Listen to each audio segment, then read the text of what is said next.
Mesdames et messieurs, bien le bonjour et bienvenue au cœur des Lions. Olivier Larose Desnoyers pour présenter les prochains épisodes dans ce podcast. Là, on est avec Cédric Desruisseaux, joueur des Lions de Trois-Rivières. Bonjour Cédric. Bonjour. Ça va bien? Très bien, toi? Ben oui, on prend toujours le moment de savoir si la personne va bien, comment tu te sens ici à Trois-Rivières. Est-ce que tu te sens correctement? Oui, je me sens à la bonne place. Je suis ici avec ma famille, ma conjointe avec moi. J'ai un petit garçon aussi qui va à la garderie ici à Trois-Rivières. Donc, on est les trois ici ensemble. Moi, j'habite pas trop loin, on va sûrement en parler plus tard, mais ma famille est souvent ici au game. La famille à ma blonde aussi, donc on se sent chez nous, même si on n'est pas dans notre ville natale. Mais oui, puis c'est pour ça que monsieur, madame, tout le monde ne reconnaissent pas. Je vais te donner un petit parcours. Tout que tu viens du centre du Québec. Oui. Donc, pas très loin de Victoriaville à Vavric, c'est ça le prononce bien? Oui, Warwick, c'est ça. Warwick, merci de la correction. Donc, tu as notamment joué dans le junior avec les Estacades de Trois-Rivières dans le 3A. Ensuite, tu as joué dans LHJMQ avec les Tigres de Victoriaville, les Voltigeurs de Drummondville et les Highlanders de Charlottetown, Charlottetown, c'est ça. Effectivement. Tu es venu à la saison inaugurale avec les Lions en 2021-2022. Puis par la suite, tu as joué avec les Nailers de Wheeling, toujours dans la SCHL. Et après, tu es allé en Europe. Puis maintenant, tu es de retour cette saison. C'est techniquement ta deuxième saison avec les Lions, si on peut dire ainsi. Mais ta première depuis ton retour ici. Comment tu décrirais ton parcours de junior? Donc là, c'est sûr que j'ai fait la globalité, je t'ai vraiment fait le tour. Comment toi, tu le décrirais? Comment tu l'as perçu, ce parcours-là de la GMQ 3A et jusqu'à... Dans le fond, dès le début, quand j'étais jeune, j'ai toujours voulu jouer au hockey compétitif puis en profiter. Fait que je savais qu'éventuellement, je devais quitter le nid familial de Warwick pour revenir ici à Trois-Rivières dans le midget 3. Donc, j'ai joué mes 2 années ici à Trois-Rivières en pension. Je suis parti à 15 ans. J'ai joué ma première année ici à Trois-Rivières. J'ai été repêché par les Tigres en première ronde. Ça a été un gros, probablement le plus beau jour de ma vie pour mon parcours hockey. La maman devait avoir une petite larme à l'œil. Ouais, vraiment, tu sais, premièrement, l'équipe que j'ai toujours été voir dans le junior qui était par chez moi. Après ça, être en première ronde, tu embarques sur le tapis rouge, tu embarques sur le stage, tu passes à TVA Sport, les entrevues, c'est la grosse affaire. Puis tu sais, à Victo, pour les gens qui se donnent, t'es comme à 15 minutes, même pas. Oui, exactement. C'est juste pour dire que je suis à l'extérieur, juste à côté. Fait que pour moi, je suis allé à l'école secondaire là-bas.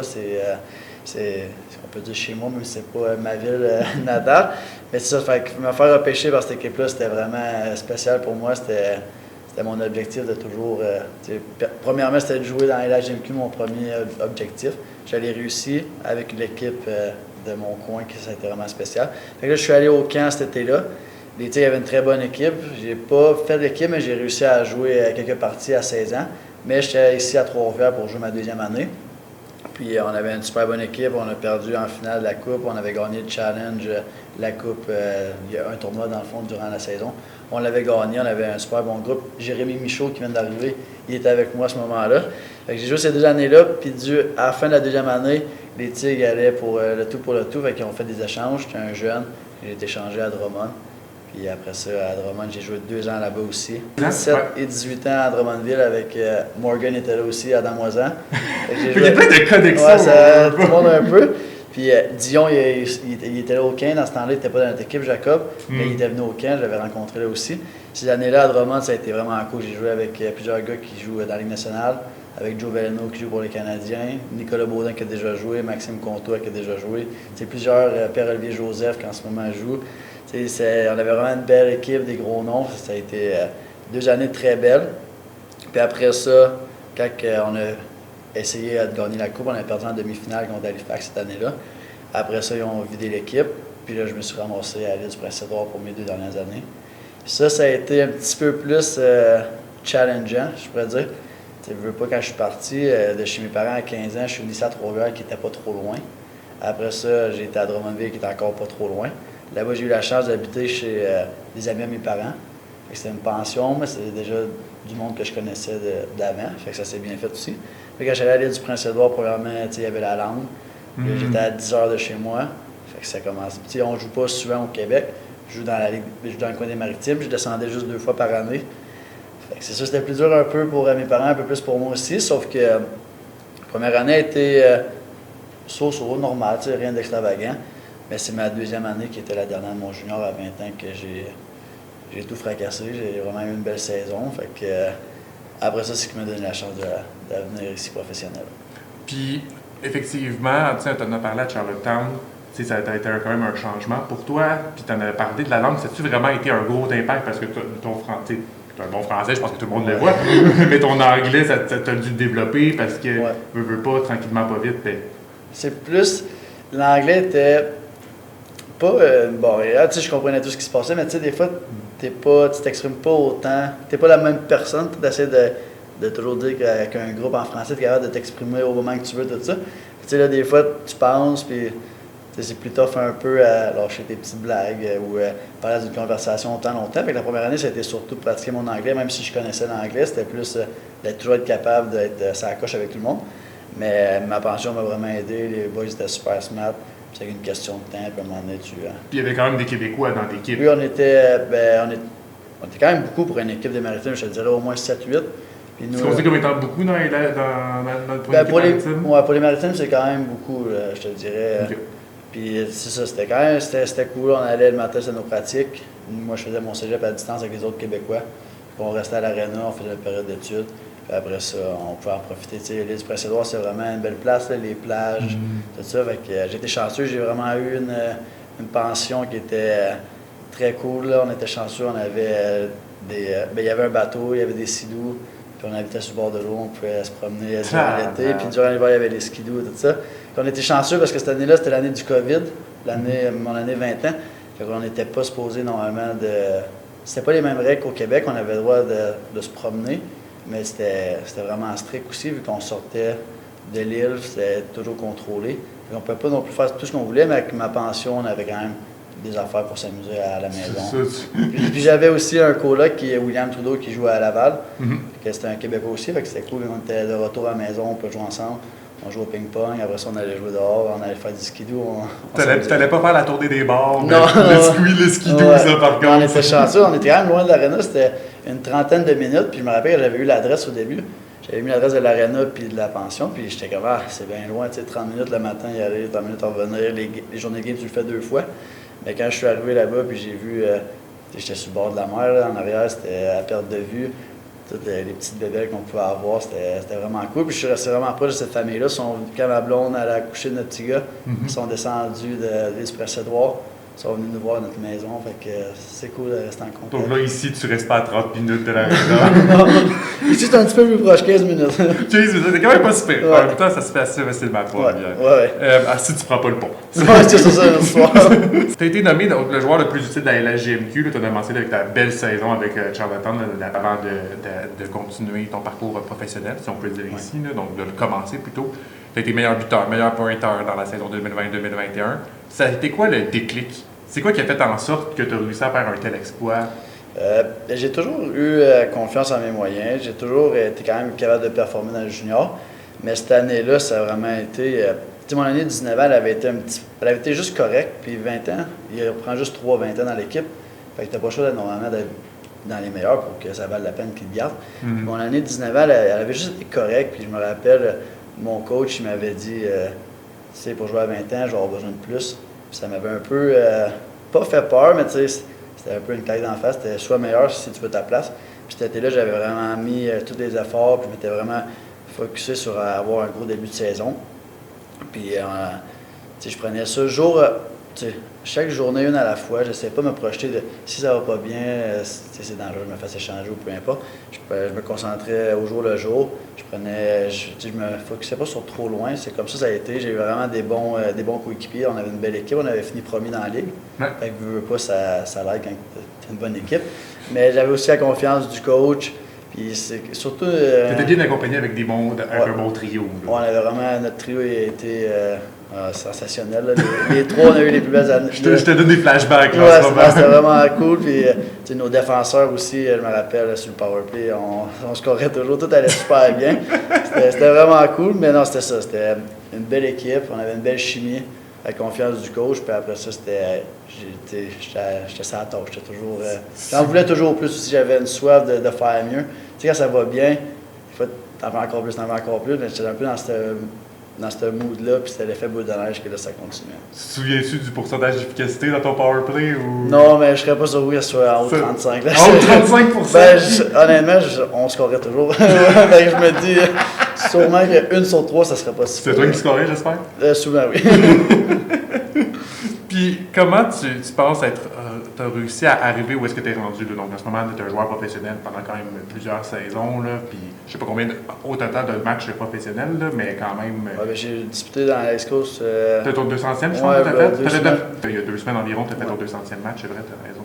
Ouais, non, quand tu y penses, ça faisait déjà ma 5e année pro. On dirait que ça fait pas si longtemps que ça. Le temps va vite. Mais non, ça a été. J'adore jouer au hockey, j'adore être avec les boys, j'adore l'ambiance qu'on a. Puis d'en profiter, on est chanceux, on peut jouer au hockey, on est jeune, je suis en santé.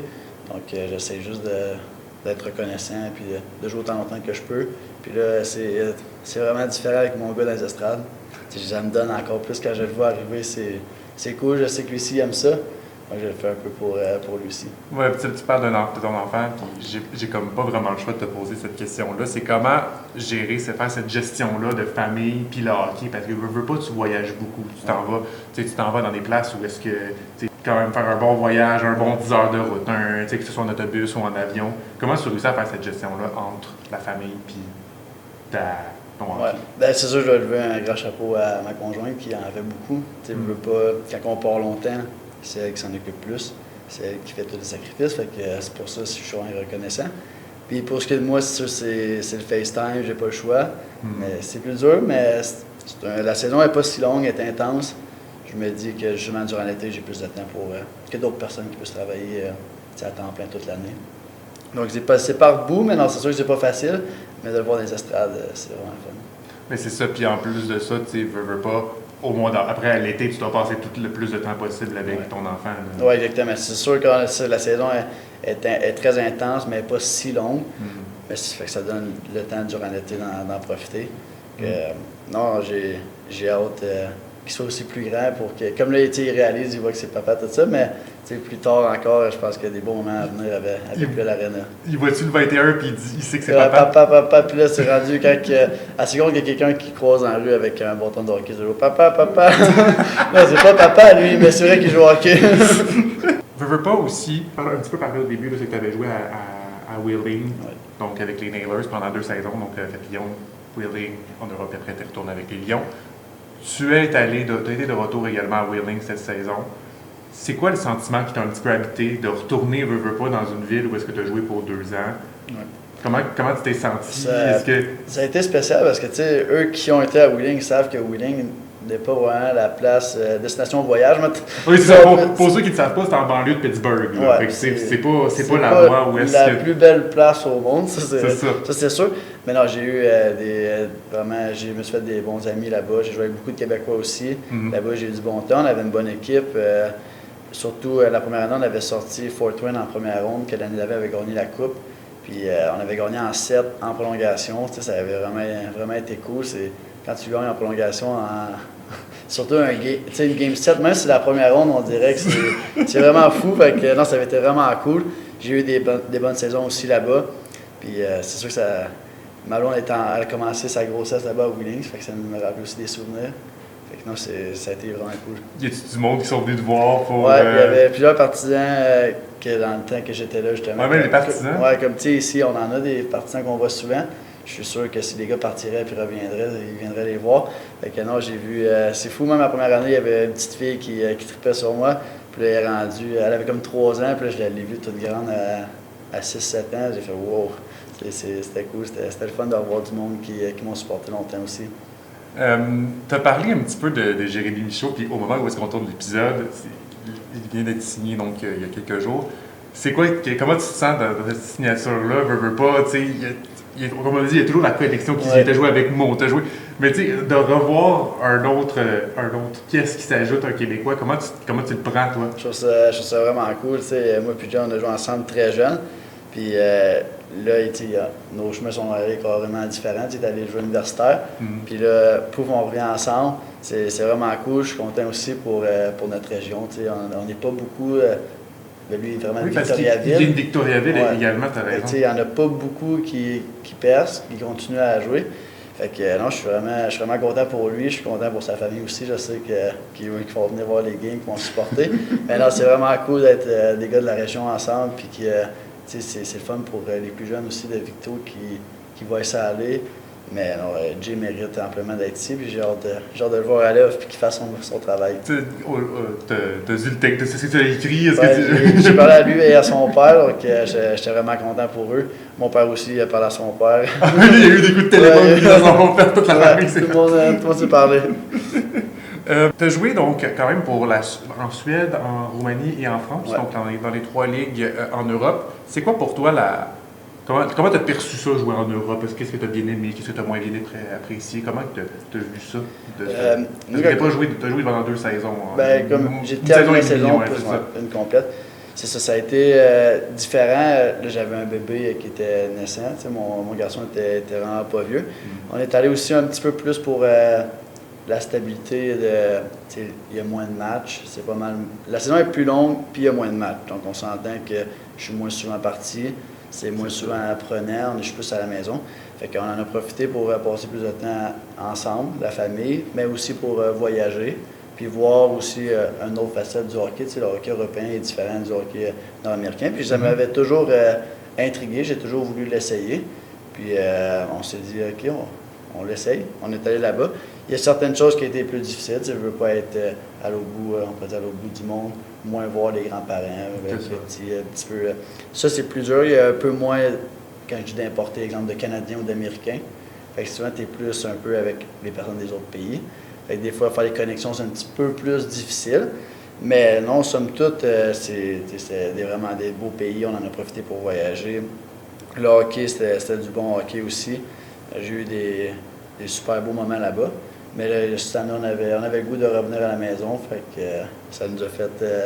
Quand j'ai eu le contrat, avec ma blonde, on s'est dit, bah, on signe, on fait une année ici, voir comment ça va. T'attendais-tu avoir le coup de téléphone ou si t'étais pas sûr? Ben, dans le fond, mes droits avaient été libérés de Wheeling. Après 1 an et demi, ils ne pouvaient plus garder mes droits. Donc, durant l'été, je savais que j'allais tomber libre pour la East Coast. Dans le fond, je pouvais signer n'importe où. Mais au fond, moi, j'espérais jouer à Trois-Rivières. Tant qu'à jouer dans les scores, j'aimerais ça jouer proche pour mes amis, la famille, tout ça, plus venir me voir. Puis aussi, ils venaient de gagner les Lions. Donc, j'avais le goût de faire partie de cette équipe-là encore. Fait que quand l'appel est venu, j'étais super content. Puis ça n'a pas été long que j'ai signé. Ah non, ça peut signer vite. Ouais. Ça peut se conclure assez vite. Ouais, quand les 2 parties sont d'accord, souvent, ça traîne pas.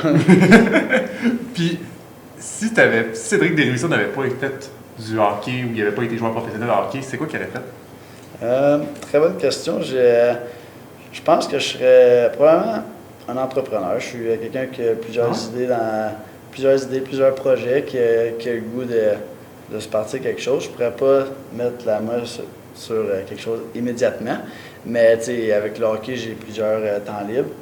En ce moment, j'aime ça. Exemple, les après-midi, je pense. J'essaie de planifier un peu mon futur, tranquillement, pas vite, avec des idées de projets. J'ai des amis aussi qui aimeraient ça se lancer dans des choses. Donc, je ne m'avance pas sur rien, mais éventuellement, j'aimerais ça être à mon compte et faire quelque chose que j'aime. Le hockey était une grosse partie de ma vie.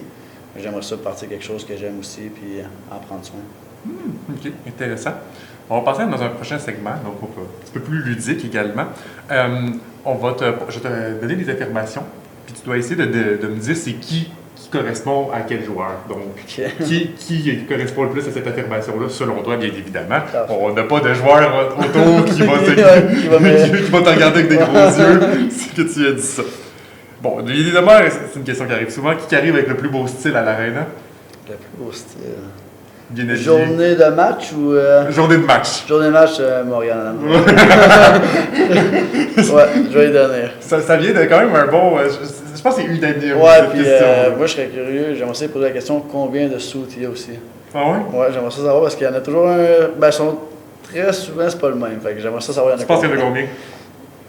Au moins 20 d'après moi. Au moins 20 sous, ça doit Ouais, au moins 20 Ouais. sous. Peut-être qu'il y en a qui ne mettent pas souvent, mais exemple, tu les additionnes toutes, je suis sûr que. Ouais, je suis sûr qu'il y en a il y en a beaucoup, ça c'est sûr.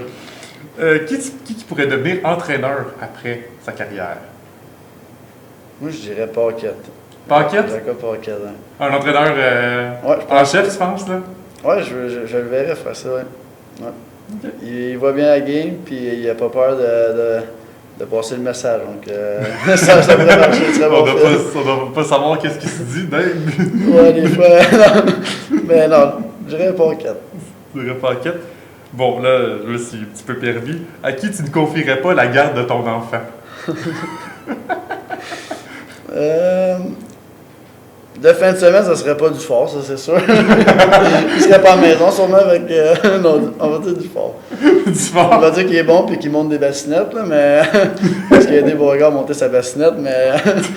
Non, je dirais du fort. Je ne pas tout de suite en tout cas. Pas tout de suite? Ouais, on a entendu des petits échos parfois qui peuvent être un peu plus. Tannant qu'un enfant. Ça, c'est pas mon texte. J'avais juste dit tannant. T'as mieux complété que moi. Qui est beaucoup trop matinal dans l'équipe? C'est qui se lève tout le temps, là, pis t'es comme... Je te dis... Ben, Poulain, parce qu'à la seconde qu'il arrive à l'aréna, et c'est pas long qu'il a son café puis qu'il est parti, là. Mais je sais pas, matinal chez eux, s'il est tant que ça, mais à l'aréna, quand il a pris son café, il est prêt à partir sa journée. Puis toi, tu te considères comme étant quand même assez matinal, ou... C'est sûr qu'avec un enfant, ben c'est ça, j'ai pas le choix d'être matinal maintenant. Mais non, moi je suis quand même posé dans la vie, je suis pas trop énervé. Je me lève tôt maintenant, mais je suis pas trop énervé, non. Et c'est qui a la plus belle coupe de cheveux dans tout le groupe? La plus belle coupe de cheveux. Ça veut dire que t'as un nom dans la tête, mais tu veux pas Ben, il y en a que je pense, mais c'est pas un joueur. Ça compte pas. T'allais dire notre président. Ouais, t'allais dire Alex. T'allais dire lui, mais c'est pas un joueur. Lui, il est toujours sharp. Mais sinon, on peut pas dire moisin, il n'y a pas de cheveux. Mais il est toujours bien rasé, donc ça, je dois lui donner, mais c'est pas une coupe de cheveux, là. Ben... Je pense que j'ai quand même une belle coupe de cheveux, je pense. Tu dirais toi-même? Je pense que je dirais moi-même. Aujourd'hui, je viens de me faire couper les cheveux, aujourd'hui les gars ont dit que c'était beau, donc... Mais techniquement, au moment où on se retourne, on m'a dit que Beauregard aussi c'était couper les cheveux, mais ça c'était hier. Ouais, lui hier. Ben moi aussi hier, mais je pense que mes cheveux étaient mieux aujourd'hui que lui, pareil. Oh, le message est passé. Et qui est plus susceptible de célébrer un but beaucoup trop fort pendant un entraînement? Pendant l'entraînement? Ouais, pendant l'entraînement, pas pendant Ouais, pendant l'entraînement, je dirais... Pendant un match, je peux comprendre. Là, ouais, voilà. Ben, j'ai vu Paquette la dernière fois durant un shootout faire une bonne célébration. Fait que, ouais, Paquette. Paquette. Parce que les célébrations pendant un but, bon, ça, on en voit, il y en a quand même... Ouais, ça, c'est... Durant un match, on comprend. On le comprend pas à domicile. À domicile, Adam Dumoulin vient... ouais, il a aussi, il a bien sauté sa bande. Ouais, la bande, la bande, elle bouge jusqu'à un Puis elle a bougé souvent dernièrement, ouais, je te dis. Très chaud dernièrement. Et y a-t-il un style, comme... C'est qui a la mimique ou un petit peu, l'avant-match, pas le stéréotype, mais comme un... Une superstition comme la plus étrange. Merci pour... Je te dirais... Probablement Jones. Les goalers sont toujours plus superstitieux souvent que les joueurs. Puis, ben, en fait, je sais pas si c'est des superstitions qui sont étranges, mais c'est lui qui est le plus dans sa bulle. Peut-être plus lui qui est le plus concentré à sa manière. Mais je dirais pas le mot étrange dans ce qu'il fait, mais c'est lui qui est clairement plus dans ses propres affaires à faire ses choses tout seul. Fait que Jones. Ça va souvent des gardiens quand on parle de superstition. Les gardiens souvent sont dans le mix. On va passer au dernier segment, mesdames et messieurs, de notre podcast avec Cédric Desruisseaux, le 60 secondes. Donc, bien évidemment, on va te poser, en 60 secondes, je vais te poser une question. Ça va être des oui ou des non. Okay.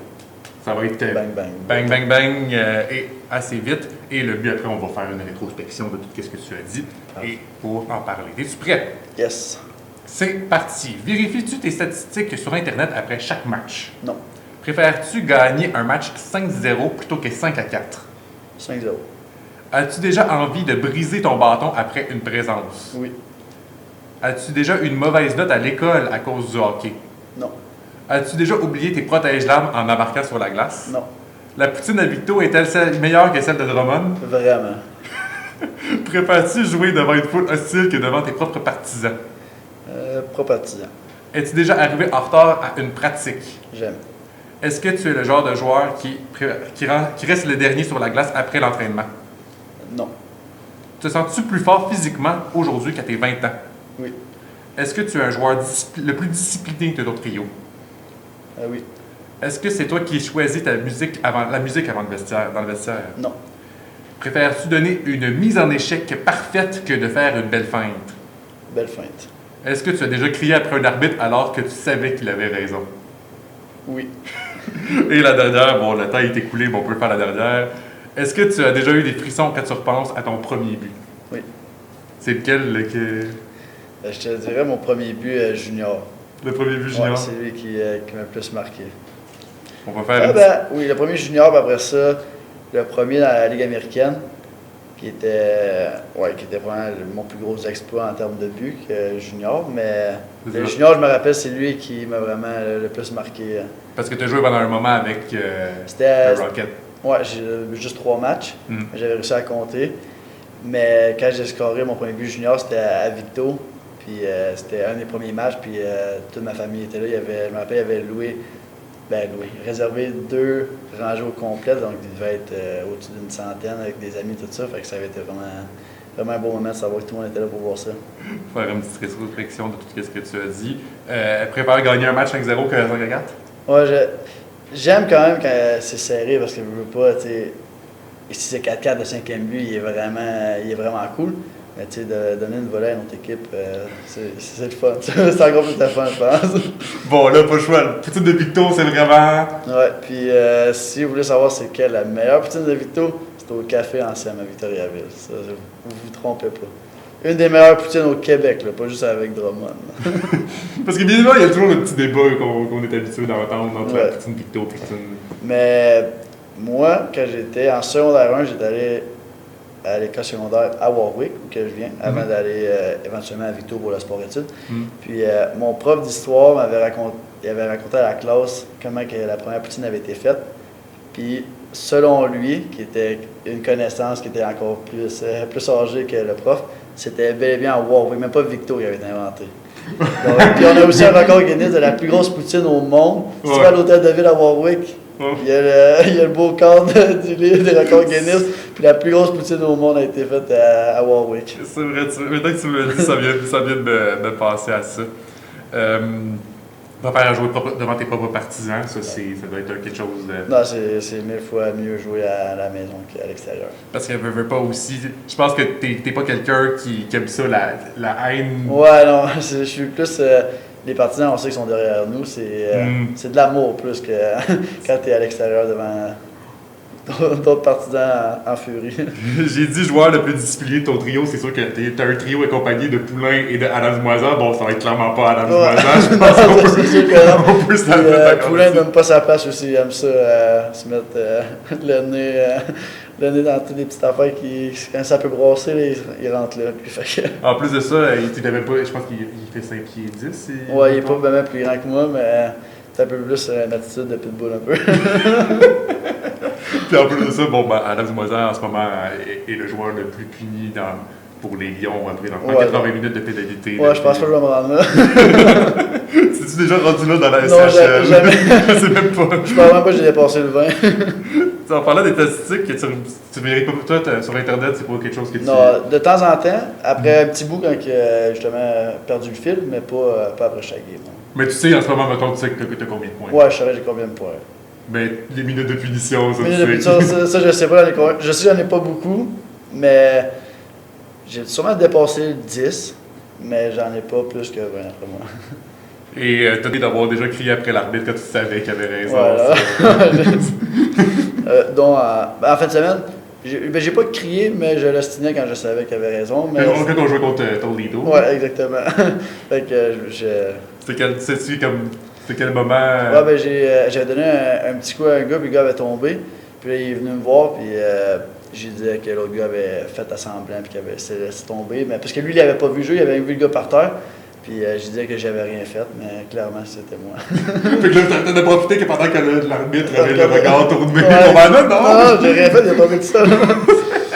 sais pas s'il m'a cru, là, mais j'ai essayé une fois. Écoute, c'est la fin de ce podcast. Cédric, qu'est-ce qu'on peut te souhaiter pour la suite? Une belle fin de saison avec les Lions, qu'on fasse les séries, puis de la santé.